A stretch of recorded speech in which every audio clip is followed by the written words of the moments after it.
Baru-baru ini telah berlangsungnya satu game yang ditunggu ramai, iaitu game antara seorang coach menentang anak muridnya sendiri. Dan kat sini kita ada Putih dimainkan oleh GM Prak menentang coachnya sendiri, iaitu GM Anan, seorang legend. Baik, kita tengok kat sini Putih mulakan dengan pawn pergi ke E4 dan dibalas oleh Anan dengan pawn pergi ke E5. Seterusnya, knight F3 serang pawn dan knight C6 kawal pawn. Ini macam biasa. Dan dekat sini kita ada D4 opening yang dinamakan sebagai Scotch game. Baik, di posisi ini Anan memilih untuk pawn E makan pawn D4, knight makan pawn D4 dan biasanya di posisi ini hitam akan mainkan bishop pergi ke C5. Ini kebiasaannya, tapi kat sini Anan memilih untuk mainkan queen pergi ke F6. Dan dalam posisi ini biasanya Putih memilih untuk mainkan bishop pergi ke E3 untuk kawal knight kat sini macam ni. Tapi dalam game ni Prak memilih untuk knight pergi ke E2 dan di posisi ini kedua-dua pemain kita dapat tengok cuba untuk memainkan sesuatu yang menarik. Okey, seterusnya hitam mainkan bishop pergi ke C5 dengan idea yang jelas untuk queen makan pawn di F2 macam ni. Jadi kat sini Prak defend dengan knight pergi ke F4, block queen tu tak bagi makan lah. Dalam posisi macam ni, kalau hitam cuba untuk alihkan knight ni, sebagai contoh dia boleh mainkan pawn pergi ke G5, serang knight untuk cuba buka balik serangan ke atas pawn di B2 ni. Ini tak berjaya sebab apa? Sebab Putih boleh larikan knight dia pergi ke D3 sambil-sambil dia kawal, sambil-sambil dia serang bishop hitam. Jadi kat sini selepas knight F4, D6 dipilih oleh Anan dan Prak mainkan knight pergi ke C3. Kita ada knight G ke E7, bishop E2, bishop B4, serang knight dan Prak memilih untuk membuat castling 0-0.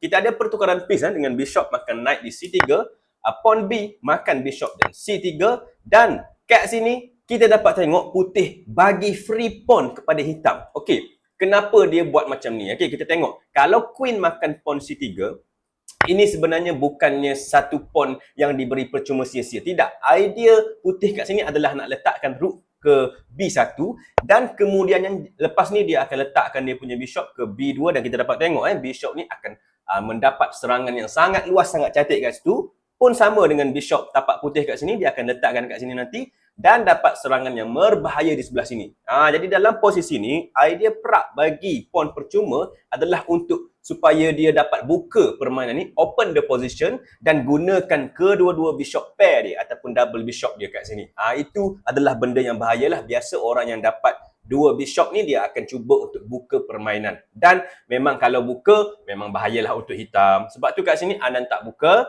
tak makan pun pawn tu, dia buat castling 0-0 kat sini. Seterusnya rook ke B1 oleh Putih. Kita ada queen ke E5, serang pawn di E4.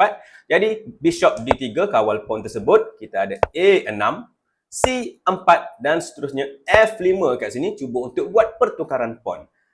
Dan yes, Prak setuju dia makan pawn E makan pawn F5, tapi kat sini Anan tak terus makan sebab kalau bishop terus makan pawn di F5, rook akan diletakkan di E1 serang queen dan selepas queen lari, sebagai contoh queen ke F6, rook boleh makan pawn di B7 secara percuma dan kita dapat tengok kat sini posisi hitam sedikit tak best. Jadi selepas pawn makan pawn F5, Anan kata okey, relax, pawn ni bila-bila masa boleh makan. Dia mainkan queen ke F6 terlebih dahulu. Okey, lepas tu Prak kata okey, pawn dia dah lebih jadi dia cubalah untuk defend pawn ke G4 dan bukan dia saja defend lah. Dia cuba sebenarnya untuk membuat serangan ke atas king juga kat sini. Okey.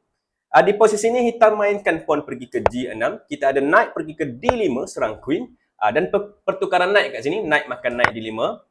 Pawn C makan knight D5 serang knight dan knight lari ke E5. Kita ada pawn pergi ke F4 serang knight dan knight makan bishop D3, queen makan knight D3 dan seterusnya pawn G makan pawn di F5. Anan dapat balik pawn yang dia bagi tadi dan kat sini sudah semestinya kalau pawn G makan pawn F5 ini tak bagus sebab ini membenarkan untuk bishop makan pawn F5 dan kita dapat tengok bishop hitam pula yang best kat sini lah, dia dah bebas. Jadi sebab Prak tak nak bagi bishop bebas, dia mainkan pawn pergi ke G5 serang queen, queen lari ke G6 dan selepas itu bishop pergi ke B2. Korang bandingkan bishop hitam dengan bishop putih, mana yang best? Of course sudah semestinya bishop putih lah, sebab tengok tu diagonal yang sangat cantik, menghala buat serangan ke arah king hitam. Okey, Anan cuba untuk bebaskan, aktifkan bishop dia macam ni. Dan Prak mainkan queen pergi ke C3 dengan idea mungkin untuk buat serangan di diagonal nanti, dan pada masa yang sama nak makan pawn di C7.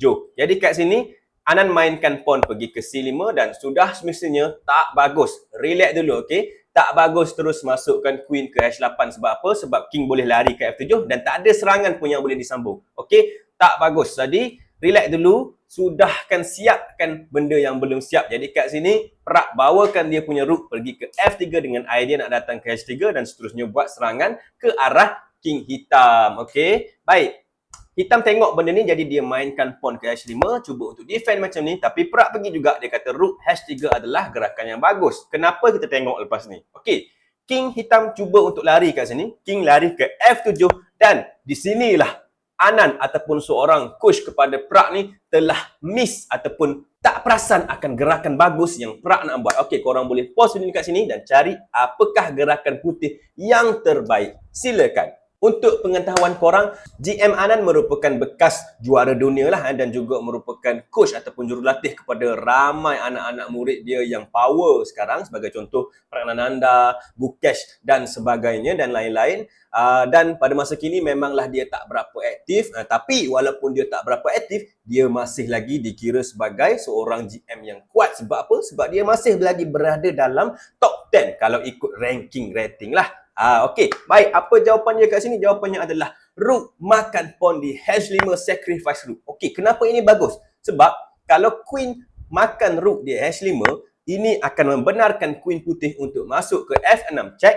Okey, memaksa king pergi ke E8. Kalau king pergi ke G8, semestinya queen pergi ke G7 terus checkmate lah. Jadi kat sini selepas queen F6, king kena pergi ke E8, rook boleh ke E1 check, paksa bishop untuk blok di E6 dan rook boleh makan bishop check, king pergi ke D7, rook masuk ke E7 check, paksa king pergi ke D8 dan kat sini kita tengok queen boleh makan rook check, paksa queen untuk blok dan selepas queen makan queen ada checkmate lah kat sini. Jadi rook itu tak boleh makan dan di posisi ini Prak dah dapat satu pawn percuma. Okey, hitam sambung lagi dengan rook pergi ke G8 dan dalam posisi ini sebenarnya ada sangat banyak cara untuk menang dan cara yang paling mudah ialah untuk rook pergi ke H7 check. Okey, kenapa cara ni mudah? Sebab kalau queen makan rook, benda yang samalah akan berlaku macam kita tengok tadi. Dan kalau king tak makan, sebagai contoh king lari ke bawah sini, tak boleh sebab rook akan makan bishop secara percuma. Jadi nak tak nak, king kena pergi ke E8 dan kalau king pergi kat sini, rook akan pergi ke E1 check, king lari ke D8, queen akan pergi ke sebelah sana, A5 check lagi, paksa king lari ke C8